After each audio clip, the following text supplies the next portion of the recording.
Ahora estás escuchando Podcast Agricultura.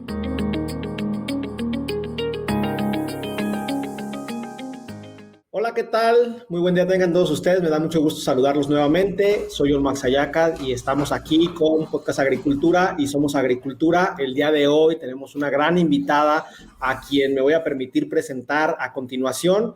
En este momento nos acompaña Marta Montoya, quien es CEO de la empresa AgTools Inc. Marta tiene más de 25 años de experiencia en agricultura y cadena de suministro en todo el mundo. Ha trabajado con agricultores, entidades gubernamentales y compradores en Europa, Rusia y Estados Unidos. También ha trabajado en programas de impacto social para agricultores, incluyendo programas de financiamiento del gobierno para mujeres agricultoras en México y programas de crédito bancario a bajo interés en California para pequeños agricultores orgánicos. Marta ha sido miembro de varias juntas, por mencionar, incluyendo la Junta de Agricultura y Alimentos de California, la Junta de la Asociación Latina de la Industria Alimentaria y la Junta de las Cámaras de Comercio Hispanas de los Estados Unidos. Marta también ha ganado un premio por una solución de aprendizaje automático e inteligencia artificial para la agricultura.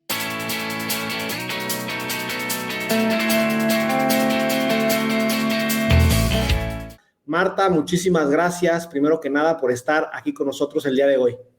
Y para mí siempre un placer y un gusto. Excelente. Y bueno, en esta entrevista tengo como co-host a mi compañero Agroestar y amigo Tonatiuh Quiñones. Tona, muchísimas gracias por estar aquí. Pues gracias a ti, Olmo, por invitarme. Gracias a Marta por estar aquí con nosotros. Te faltaron dos cosas muy importantes de Marta.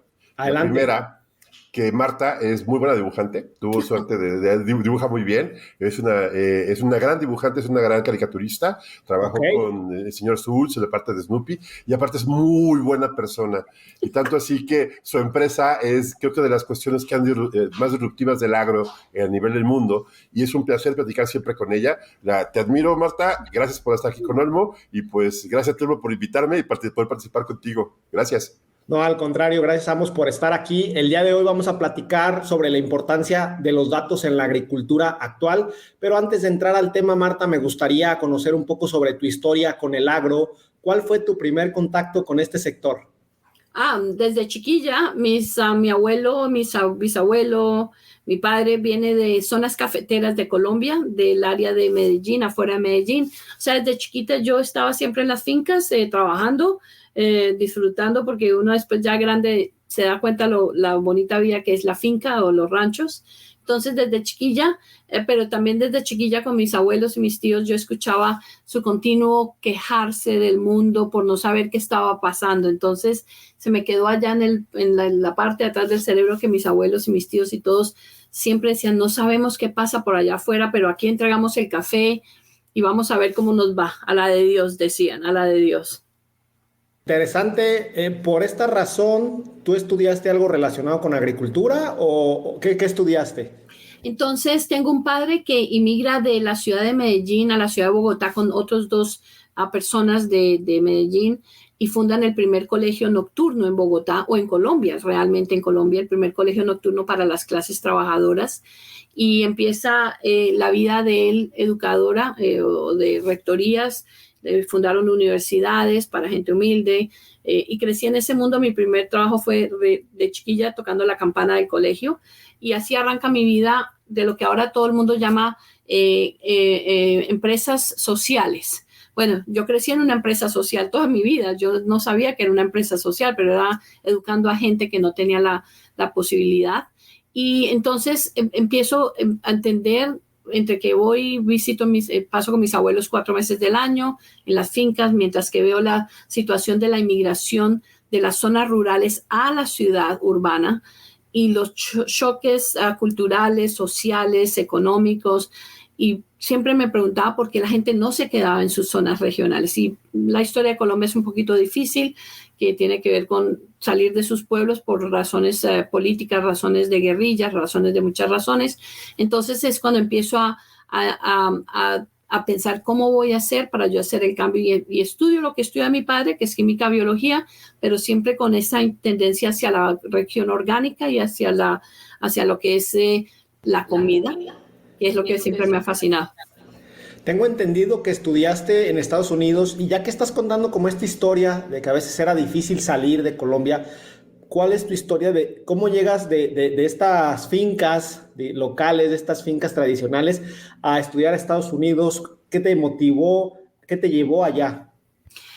Desafortunadamente la violencia es la razón número una. El país las clases medias, las clases empezaron de la de más arriba para abajo empezamos a caer, todos por muchas razones sociales, de seguridad primero. Entonces es cuando uno ya se vuelve jovencillo o jovencilla y quiere salir de pachanga y mi madre, mi padre no pueden salir porque desafortunadamente habían bombas y cosas de ese estilo.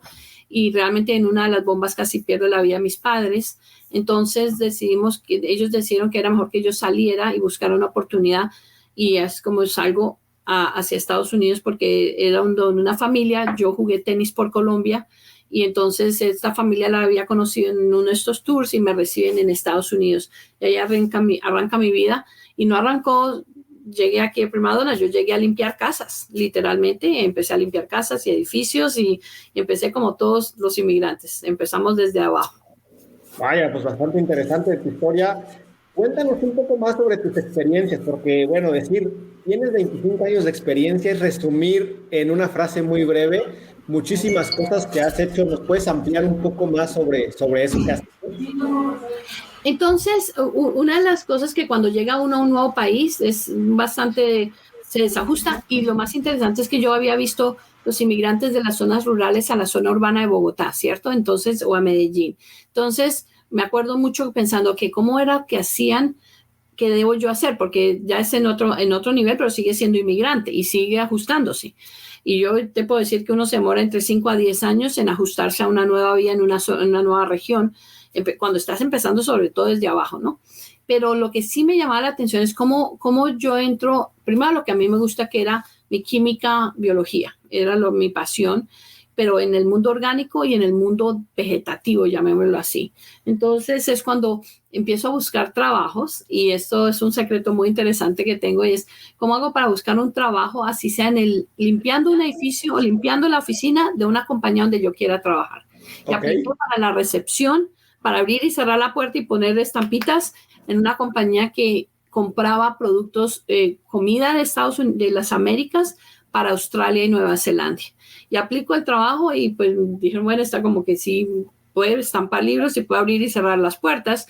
Yo podía hacer un poco más que esto, pero era la manera de entrar en el sistema. Y así fue como entré en el sistema del mundo de compras de comida, que era lo que ellos hacían. Tony en esa época, que era la compañía de él, compraba entre 5 a 10, 20 millones de dólares en congelados de fresa, congelados de mora, jugos concentrados. Y eso es lo que me empieza a llevar la carrera, primero en el procesado, que dura en el procesado unos 4 a 5 años, y eventualmente me paso al mundo fresco, porque producía buen dinero. Okay, para este momento, ¿tú todavía no tenías la preparación universitaria o ya? Sí, yo ya había venido con la Universidad de Colombia, parte de la Universidad de Colombia, pero aquí me encontré que en el sistema educativo que no es tan rígido como en Latinoamérica, o por lo menos en Colombia, donde arrancas una carrera y solo puedes estudiar ciertas materias, aquí me encontré con la posibilidad que yo podía estudiar otras cosas dentro de la carrera y sacar la carrera. Y fue cuando, como menciona, yo había querido siempre ser caricaturista, pero eso es el sueño de niños, ¿no? El hobby, llamémoslo así, ser caricaturista. Entonces, yo empiezo a tener dos vidas, la vida del negocio y de la educación formal, estudiar, procesados y frescos y viajar por todo el mundo haciendo estos desarrollos agrícolas. Y mientras tanto soy caricaturista.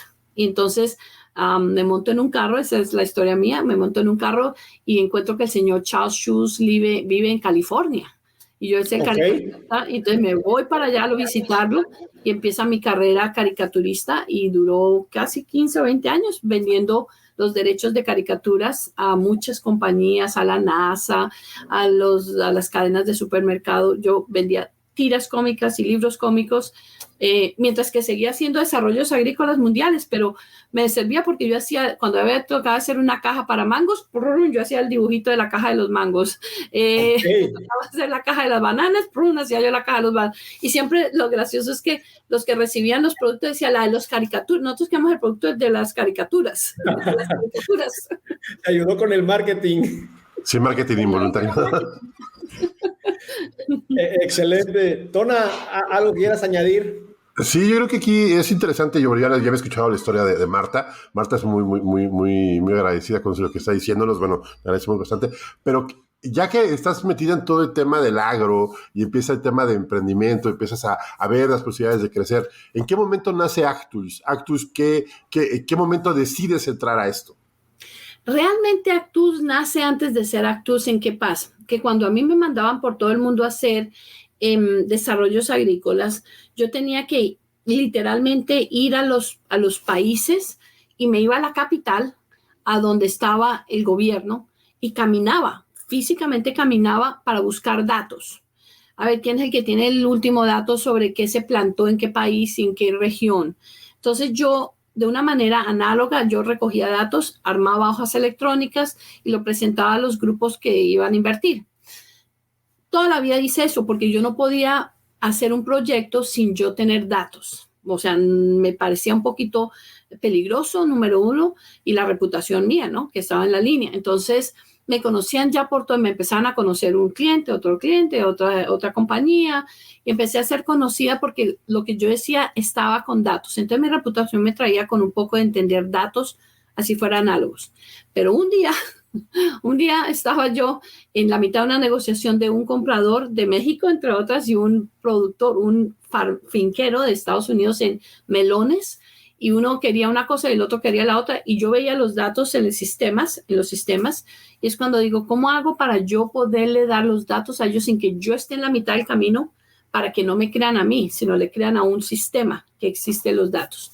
Y es donde en la mitad de esos grados, en el 2016 más o menos, empiezo a pensar, ¿hay alguna manera que podamos sistematizar esto? Porque esto está muy difícil que yo lo siga haciendo solita. No solo eso, sino que ya me empieza a preocupar otra cosa muy importante, muy tomate.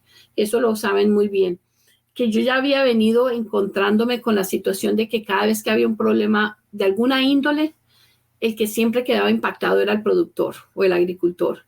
Entonces yo pensaba, eso es por allá en Vietnam, eso es por allá, no sé, eso es en México, eso es en Estados Unidos. Siempre el productor perdía en cualquier parte del mundo.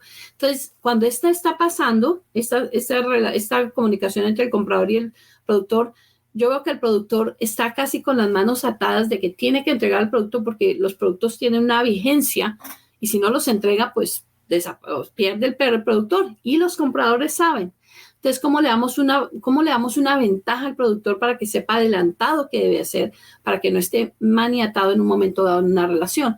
Y también, por el otro lado, el mundo ha cambiado el día de hoy, Olmo, y es que los compradores ya son gente joven como tú, que entienden que necesitan de ese ecosistema para vivir para largo plazo. Entonces, ya quieren saber datos para poder comprar debidamente, para poder mantener los productores en el campo. Cuando en el pasado se veía más, era compre lo más barato, no importa lo que pase, sí.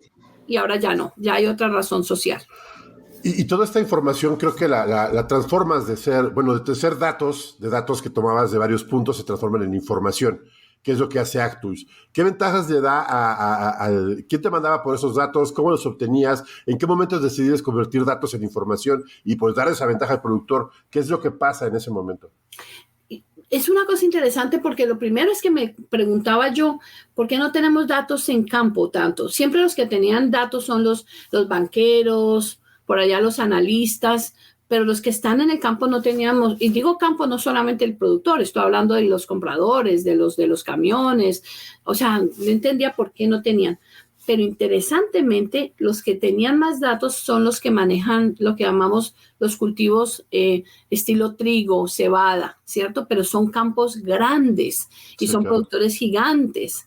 Y nuestros productores son chiquillos todos. Todo lo que es fruta y vegetal, lo que llamamos specialty crop, son pequeñitos productores de los 600 millones del mundo, 500 millones son pequeñitos productores de esta industria. Entonces era la necesidad de ver cómo yo les ayudaba a estos productores que al final del día producían la comida más saludable, que es las frutas y vegetales.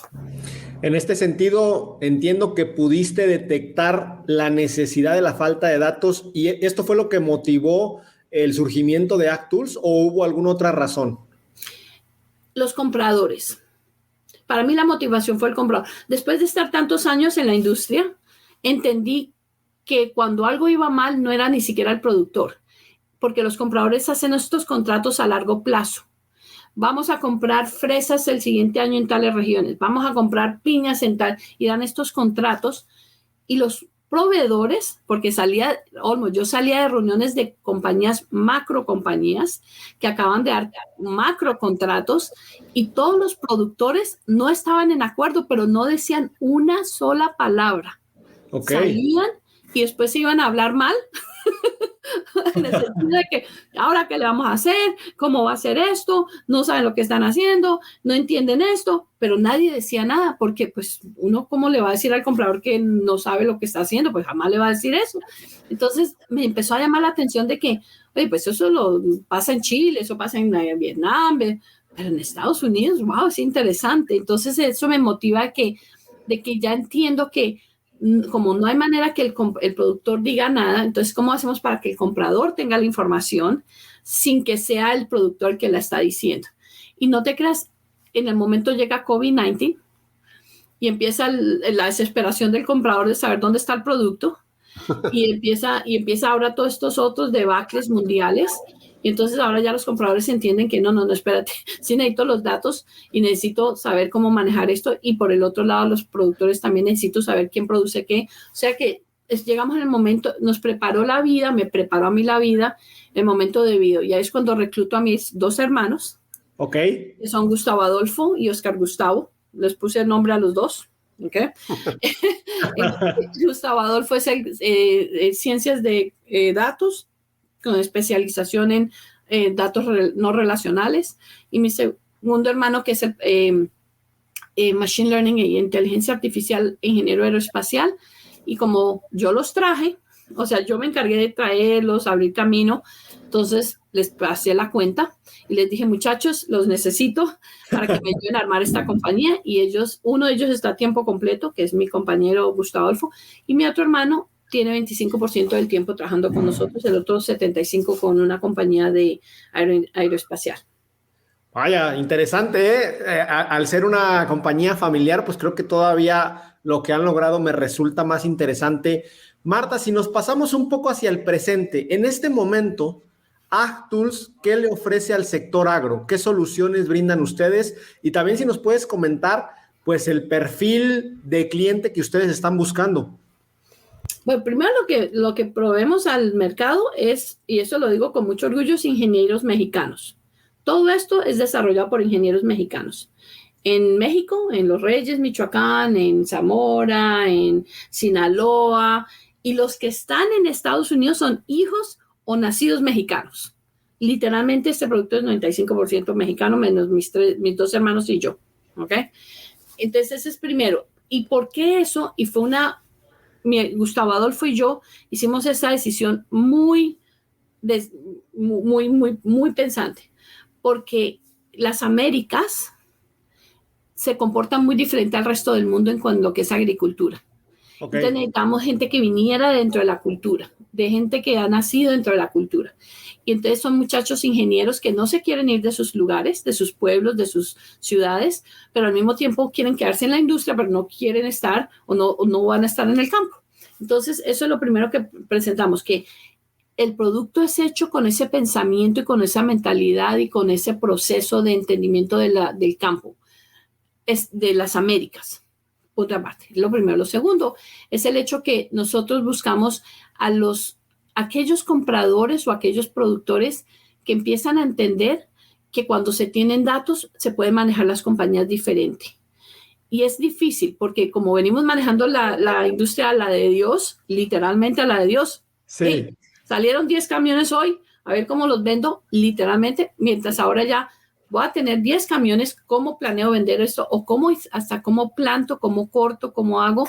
Entonces, hay ciertos dentro del mundo una de las cosas que he aprendido es que el mundo de la tecnología tiene sus propias terminologías, pero hay ciertos pedazos de gente que se adapta a la tecnología. Nosotros buscamos es aquel que aprecia la tecnología, está arriba de la apreciación de la tecnología y al mismo tiempo tiene la decisión financiera de la compañía, porque entiende que al tomar una decisión impacta el flujo de caja de una compañía y a largo plazo. Entonces, esos son los clientes. Generalmente los clientes son cadenas de supermercado, grandes productores. Ahorita que estamos lanzando con Telcel en los teléfonos para todos los productores en todo México, con datos chiquillos y caricaturas en los datos. Okay. Todo caricaturesco, porque para que se haga la vida más suavecita mientras le vamos dando la información de las temperaturas de su producto en Oaxaca versus en Sinaloa versus en Los Reyes, el momento de la fenología, cómo están los mercados locales y los mercados internacionales, todo bien caricaturesco y entretenido. Excelente. Tona, dale, estamos entrando a los temas tecnológicos y de datos. Creo que es tu expertise. Adelante. Sí, es lo que más me gusta, creo que por eso admiro tanto a Marta, porque veo lo que está haciendo. Pero creo que vamos a empezar desde el principio. Tocaste un tema bien interesante, del tema de la digitalización en el agro. De todas las startups que yo conozco, empresas que se dedican a esto, creo que lo más difícil es digitalizar al agro. Que te entiendan, que sepan, pero que tengas que estar sobre ellos. O sea, que tengas que ir y presentarte con el agricultor y decir, ¿sabes qué? Necesito hacerte esto. ¿Cómo ha sido el acercamiento de AgTools, ya el mano a mano con los productores? ¿Cómo le están haciendo para digitalizar al agro? A mí me enseñó un señor hace muchos años, de mis mentores o padrinos, hace unos 27, 28 años, y lo digo porque por una razón, sé el año exacto, me dijo, hay 2 preguntas que el productor siempre quiere saber, punto y aparte. ¿Cuánto me va a pagar y cuándo me va a pagar? Usted le responde, es un productor y es su amigo de por vida. Entonces, todo lo que nosotros hacemos es alrededor de ese pensamiento. ¿Que vamos a ahorrar agua? Ok. ¿Que vamos a guardar al mundo? Ok. Yo necesito que me paguen y que me diga cuándo paguen, porque yo tengo todas las cuentas detrás de mí pendientes. Entonces, tenemos la gente joven muy querida, piensa que es el mundo, que cuidar al mundo. No, espérate, no. Cuando estás con el productor, él tiene que pagar cuentas. Entonces, ajustate a cómo le vas a explicar, cuándo le vas a pagar y cómo le van a pagar. Y si el agua es lo que va a ahorrar, entonces ahorró 5 pesos, por decir algo, una exageración, 5 pesos, cuando te paguen, tú vas a ganar más. Siempre tienes que ponerlo en dólares. Esa es la realidad de este mercado, porque es la única realidad, es la verdad. Entonces, para nosotros hemos hecho 2 cosas para responderte, Donna, porque es muy importante lo que hemos hecho. El primer año, en el 21, lanzamos una campaña continua en Estados Unidos a los productores, porque te voy a decir una cosa, los productores de Estados Unidos son mucho más complejos que los de fuera de Estados Unidos. Y cuando le digo más complejos, porque piensan que lo saben todo, con todo el respeto de ellos, ¿ok? Entonces, lanzamos una campaña donde lee nuestros datos y dependiendo si el productor está produciendo manzanas en Fresno, es diferente que el productor que está produciendo manzanas en Washington State y el productor que está produciendo manzanas en Apalachee o en Nueva York. Todos son diferentes. Lo mismo que el que está produciendo fresa en Zamora, que fresa en Los Reyes, que fresa en Irapuato o en Puebla. Diferentes personalidades, diferentes mentalidades.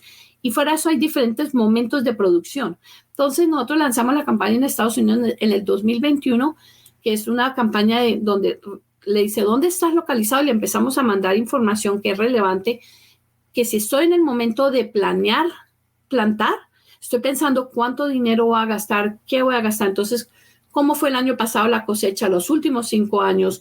¿Cuánto se ganó? ¿Cuánto se perdió? Para yo poder planear cuánto tierra voy a plantar y cuánto voy a invertir.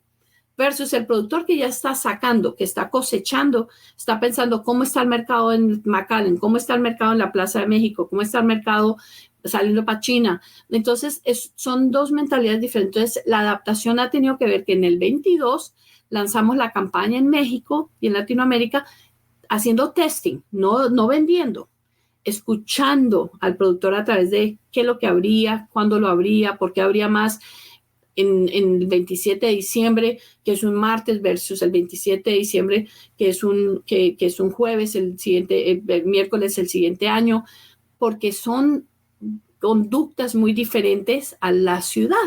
Es otro mundo. Entonces, yo siempre les digo a los que quieren lanzar esto que deben de asegurarse de hacer campañas de marketing de alguna manera para poder escuchar lo que nunca le van a decir los productores, porque los productores son muy conservadores, no dicen mucho. Sí, pero aquí veo que la otra parte, hablando del tema de cómo maneja Actus y todo un poco la parte tecnológica, veo que me hablaste de análisis de datos, o sea, data analysis. Supongo que también hay un tema de machine learning, por lo que estoy pudiendo saber que me estás diciendo.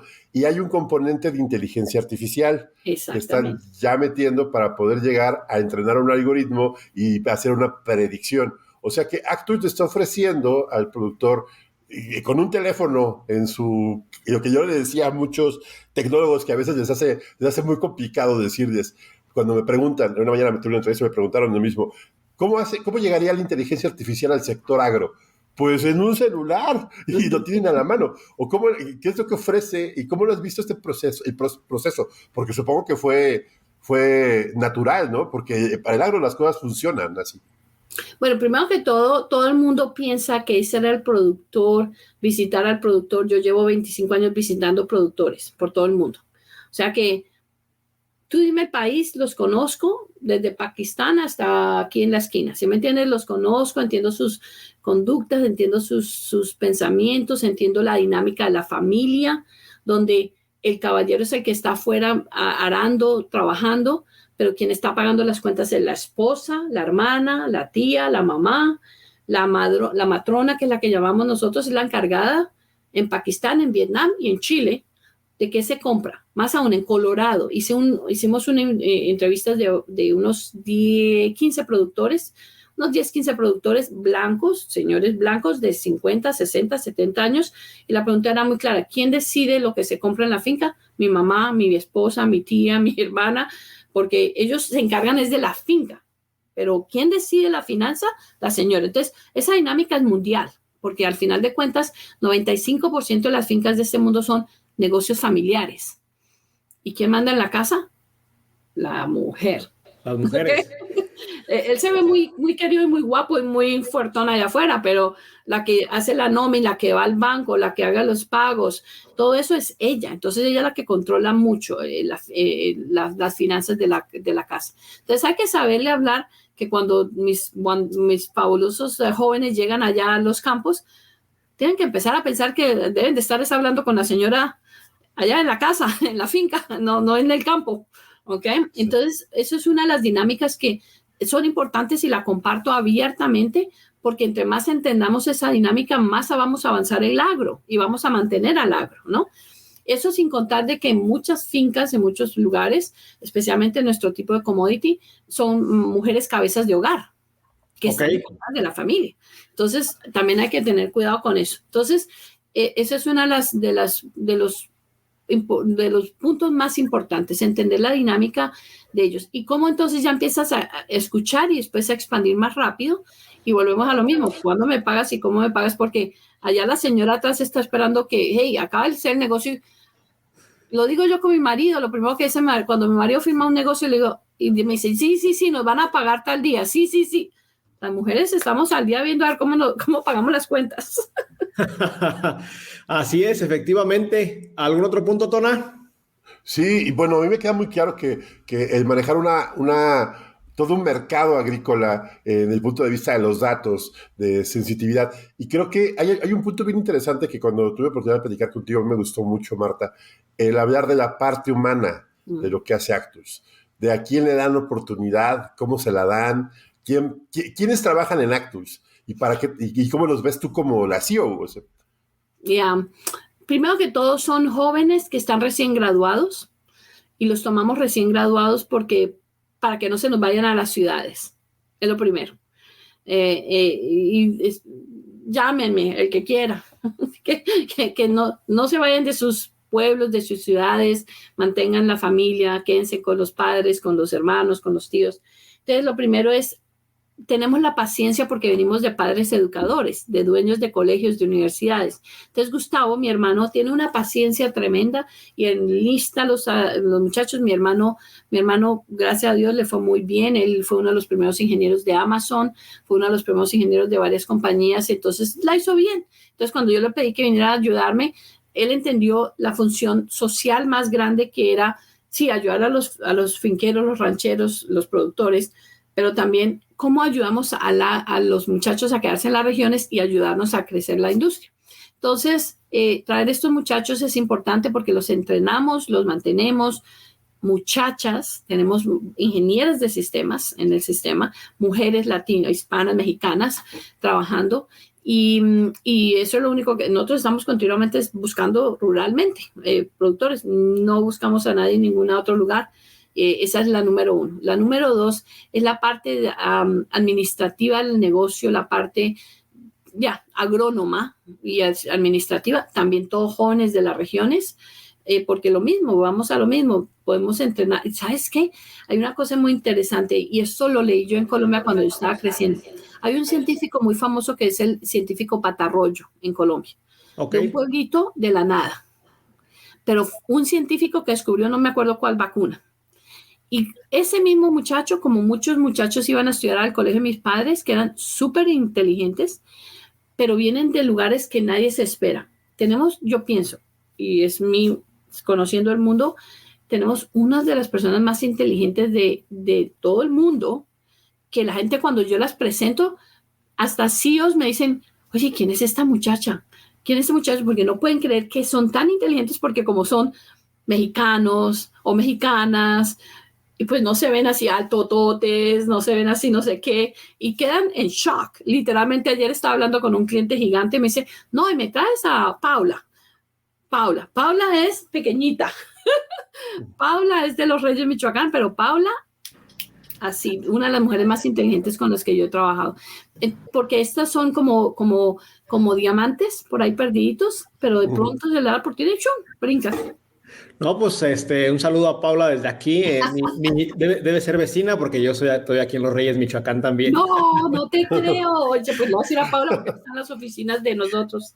Ah, mira, excelente. Pues ahí nos ponemos en contacto. Oye, Marta, con todo esto que nos has comentado, creo que queda muy clara la importancia de contar con la información adecuada. Uh-huh. Tú que eres una experta total en este tema, ¿cómo ves el futuro del data en el agro?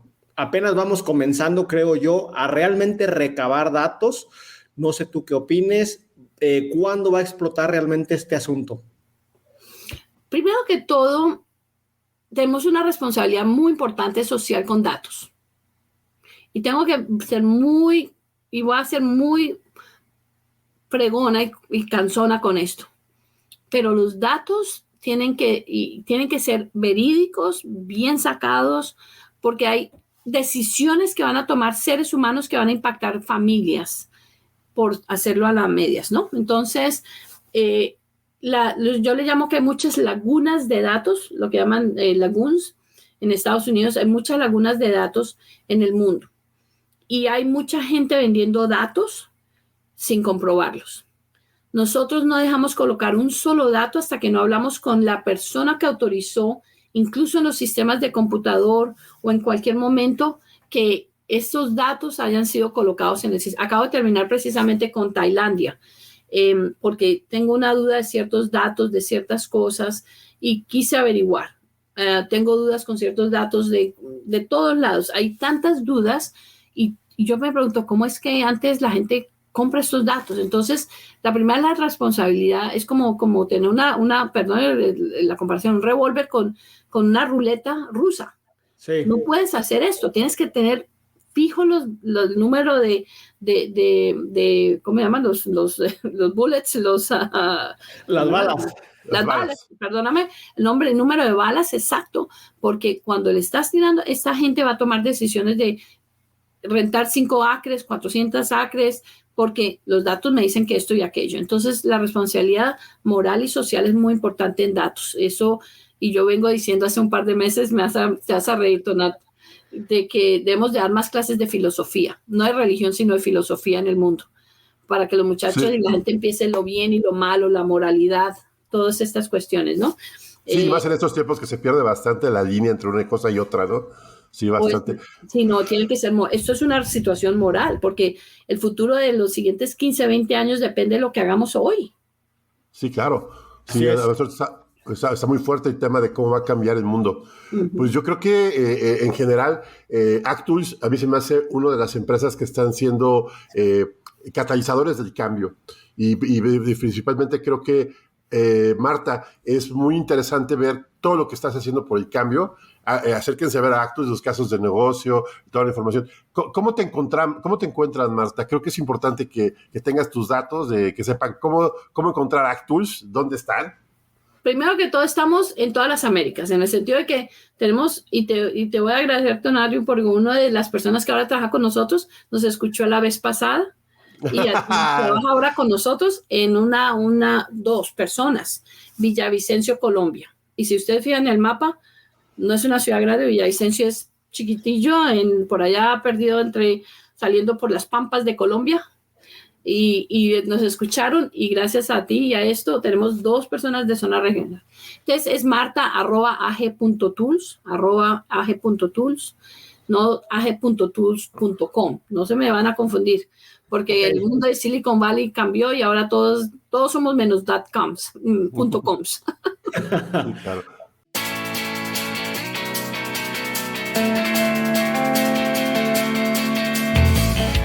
Ok, excelente, Marta.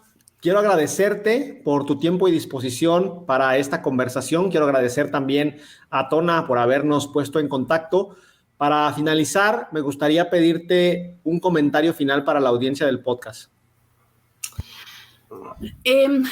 Una de las de los valores que tenemos en la compañía, que lo enfatizo todos los días, si puedo, es empatía. La empatía es muy importante en esta industria, es una paciencia, es calma, es un cambio social mundial, todos de a poquito vamos poniendo granito de arena para mejorar, pero tenemos que tener empatía por los que están trabajando en campo, cuando tú ves que está lloviendo y todavía están cosechando, cuando está en la mitad de la pandemia y se está trabajando. O sea, hay que tener mucha empatía en nuestra industria.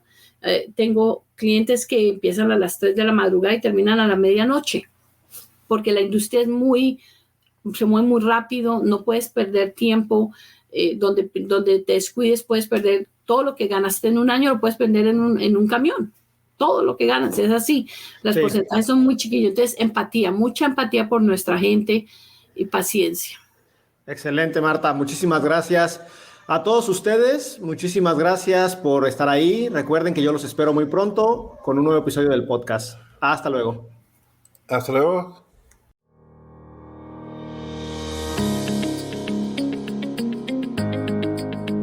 Hemos llegado al final de este episodio. Muchas gracias por escuchar Podcast Agricultura.